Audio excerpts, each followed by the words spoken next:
เครือข่าย MLM แม่นหยังนี่คือรูปแบบการสร้างองค์กรขนาดใหญ่ของธุรกิจเครือข่าย ถ้าท่านต้องการอยากจะอุปถัมภ์คนใดคนหนึ่งเข้ามาในทีม โดยที่ท่านบ่จำเป็นต้องเสียเวลาในการนำเสนอข้อมูลอย่างมากมายหลายชั่วโมง และก็มารู้ว่าเขาบ่ต้องการที่อยากจะทำหรือถ้าเขาต้องการเขาก็บ่จำเป็นต้องเสียเวลาอธิบายมากมายหลายชั่วโมงกว่าที่เขาจะเข้าใจว่าการตลาดเครือข่ายแม่นหยังมันคืออันใด จากการนำเสนอ 45 วินาทีของดอนเฟล่าเจ้าขององค์กร 1,400,000 คนที่สร้างยอดขายธุรกิจปีละ 5,000 ล้านดอลลาร์ที่เปลี่ยนแปลงผู้คนมาแล้วมากมายทั่วโลก และก็กลายมาเป็นวิดีโอที่นำเสนอแบบง่ายๆ โดยข้าพเจ้า สันติสุขดวงศิลป์หรือสุข MAB ออนไลน์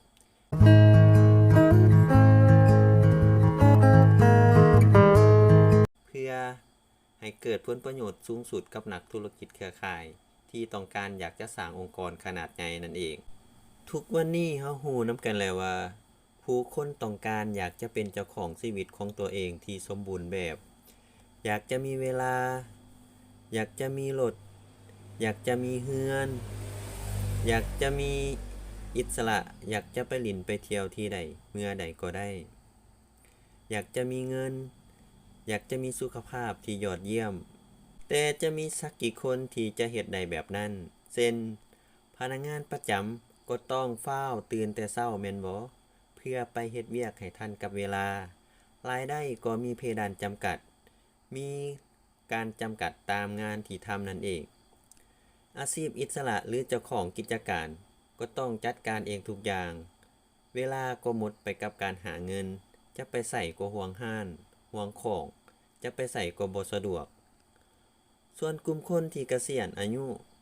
ก็เฮ็ดเวียกไปจนกระทั่งมีเงินก่อนหนึ่ง อยากจะไปหลินไปเที่ยว อยากจะมีอิสระ แต่ก็ลืมไปว่าหมดเวลาแล้ว ไปใส่ก็ลำบาก ท่านเห็นด้วยกับเฮาบ่ว่าเฮาทุกคนในทุกวันนี้หากฮักเวลานอน เวลาทำงาน เวลาเดินทาง แล้วฮักเวลาที่เฮาใช้ในชีวิตประจำวัน เฮาแทบทุกคนนี่นะ เหลือเวลาบ่เกิน1 หา 2 ชั่วโมงต่อวัน ที่จะทำในสิ่งที่เฮาอยากจะทำ และสิ่งสำคัญนั่นก็คือเฮามีเงินที่อยากจะทำในสิ่งที่เฮาอยากจะทำหรือบ่ซึ่งคนส่วนใหญ่แม่นบ่มีแม่นบ่และถ้าท่านต้องการอยากจะเป็นเจ้าของชีวิตของตัวเองจริงๆ อยากจะเฮ็ดหยังอยู่ไสเมื่อใดก็ทำได้ ตั้งใจเบิ่งวิดีโอนี้ให้จบซะก่อนเฮาพบวิธีที่จะทำให้คนธรรมดาคนหนึ่งได้เรียนรู้ที่จะมีชีวิตเป็นของตัวเองได้จริงๆ ด้วยการทำธุรกิจจากที่บ้านหรือเฮาฮ้องว่า Home Based Business นั่นเอง ด้วยการทำตามระบบใช้งานได้ง่าย คนทั่วไปก็สามารถทำงานนี้ได้ ระบบนี้บ่จำเป็นต้องเป็นนักขาย และสิ่งสำคัญคือมันบ่รบกวนงานประจำของท่าน บ่รบกวนเวลาธุรกิจของท่าน แล้วเมื่อใดก็ตามที่ท่านได้ให้ความสำคัญถึงคุณค่าและเข้าใจมันจริงๆ ท่านก็จะสามารถแนะนำธุรกิจนี้ให้กับคนใดก็ได้ เพราะบ่ว่าคนใดก็ตามที่ได้ศึกษาเรียนรู้ก็จะสามารถสร้างธุรกิจนี้ได้อย่างแน่นอน แต่สิ่งสำคัญอันดับแรกนั่นก็คือท่านต้องมีแรงปรารถนาและมีใจรักที่มากพอ เพื่อที่ท่านจะได้ลงมือทำให้ไปถึงเป้าหมายหรือความฝันให้สำเร็จนั่นเอง ความลับของระบบที่จะสอนนี้ก็คืองดเว้าให้น้อยที่สุด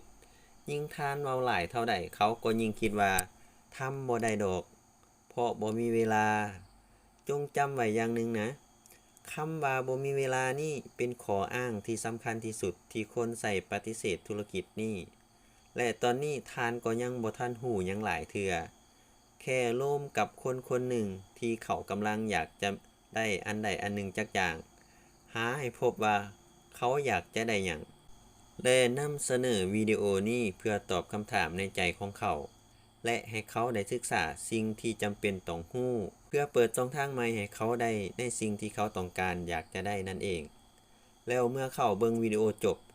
เขาก็จะเข้าใจการตลาดเครือข่ายนี่คือเรื่องสำคัญเพราะเป็นเหตุผลอันดับหนึ่งที่ผู้คนปฏิเสธธุรกิจนี้เพียงเพราะว่าเขายังบ่เข้าใจความเป็นไปได้ของธุรกิจนี้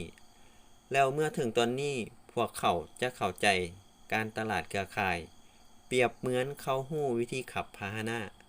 และเขาก็พร้อมที่จะให้เฮานำเสนอพาหนะซึ่งก็คือบริษัทสินค้าหรือแผนการตลาดนั่นเองแล้วต่อไปท่านต้องเฮ็ดหยังต่อท่านก็จะใส่เครื่องมือและทีมของท่านให้ออกมาเว้าแทนท่านนั่นเองเครื่องมือที่ดีที่สุดในยุคนี้ก็ต้องแม่นวิดีโอจากบริษัทของท่านสะดวกเข้าถึงง่ายส่วนทีมของท่านก็จะได้แก่อัพไลน์หรือที่ปรึกษาที่สูงขึ้นไปตามสายงานที่ท่านเข้าร่วม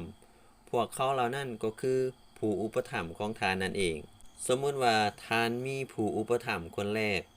นั่นเท่ากับว่าท่านได้นำเสนอวิดีโอ45วินาทีนี้ไปแล้วและผู้มุ่งหวังคนนั้นเขาก็ได้เบิ่งวิดีโอจบแล้วท่านก็เชิญผู้มุ่งหวังคนนั้นมาพบกับท่านและที่ปรึกษาของท่านเพื่อดื่มกาแฟด้วยกันหรือถ้าทำออนไลน์ก็จะร่วม3สายด้วยกันเลยบอกให้ผู้มุ่งหวังรู้ก่อนนะว่าที่ปรึกษาของท่านจะเป็นผู้อธิบายธุรกิจนี้ในนามของท่านและท่านก็สามารถฝึกหรือถอดถอนเบิ่งวิธีการและขั้นตอนการนำเสนอของที่ปรึกษาในทีมแห่งความสำเร็จของท่านเขาเว้าแบบใดเขานำเสนอแบบใดเพื่อท่านจะได้ฝึกทำเองจนเป็นและมีทักษะเพิ่มขึ้น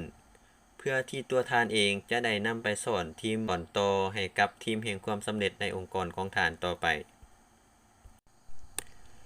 การตลาดเครือข่ายหรือ MLM